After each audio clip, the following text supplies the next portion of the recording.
The hospital lights were dim, and the hallway was silent like the building itself was holding its breath. I was only there because someone forgot to lock a door and some mistakes begin. Exactly like that. He was lying still, machines humming softly around him. Everyone said he was unconscious. They said he could not hear. They said it was only a matter of time. But when I stepped closer, his eyes moved. Not wide. Not scared. Just aware. My heart stopped before my body did. He looked straight at me and whispered my name. I had not heard that voice in years. I froze because people do not come back from silence like that. Not when doctors have already said goodbye. Not when families are already grieving in waiting rooms. He smiled, faintly, and then he spoke. I never meant for you to know. Those words changed everything. He told me to sit down. My legs felt weak. I pulled a chair closer. The machines continued, their rhythm unaware of what was about to be released into the world. He spoke slowly, like every word was being chosen carefully. What you believe is not the truth. What they told you was a version. What really happened was hidden. I wanted to stop him. I wanted to leave. I wanted to forget I was ever there. But secrets have gravity. And once you are close enough, you cannot escape. He told me about a decision made years ago. A moment when fear outweighed honesty. A moment when silence felt safer than truth. He said someone else paid the price. And he survived. Everyone thought he was a victim. He was not. Everyone thought fate was cruel. It was not fate. It was him.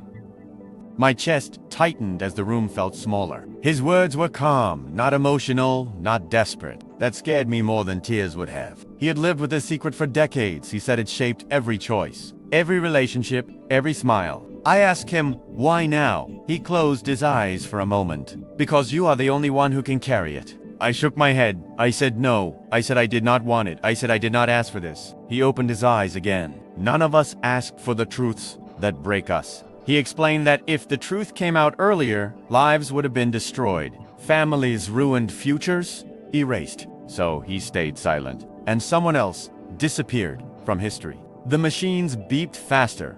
The nurses were still outside, unaware that a confession was unfolding. I asked him if he regretted it.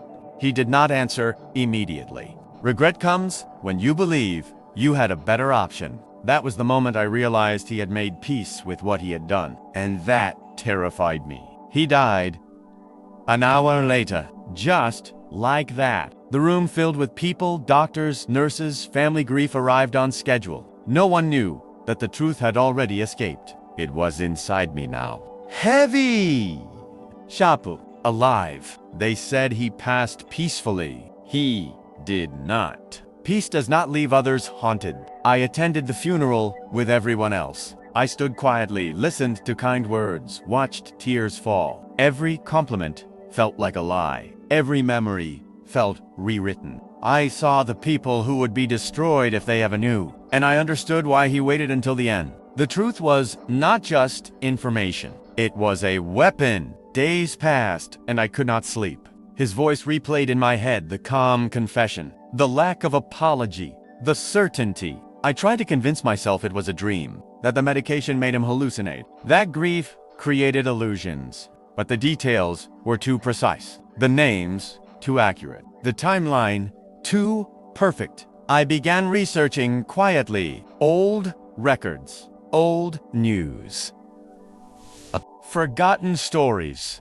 Everything matched. The truth was real. I realized something disturbing. He had not confessed to be forgiven. He had confessed to be remembered accurately. The burden was intentional. He had chosen me. I thought about telling someone, Anione, but every scenario ended the same way. Lives destroyed. Trust erased. History rewritten. And yet silence felt like betrayal. I stood between justice and damage, truth and mercy. Weeks turned into months. The secret became part of my identity. I laughed, spoke, worked, lived, while carrying something that could detonate everything. I understood finally why he looked calm. Silence is easier when you know someone else will carry it next. I visit his grave sometimes.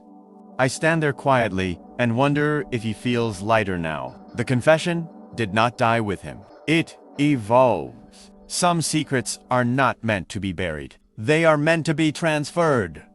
And now, I know, death does not end responsibility. It only chooses the next keeper.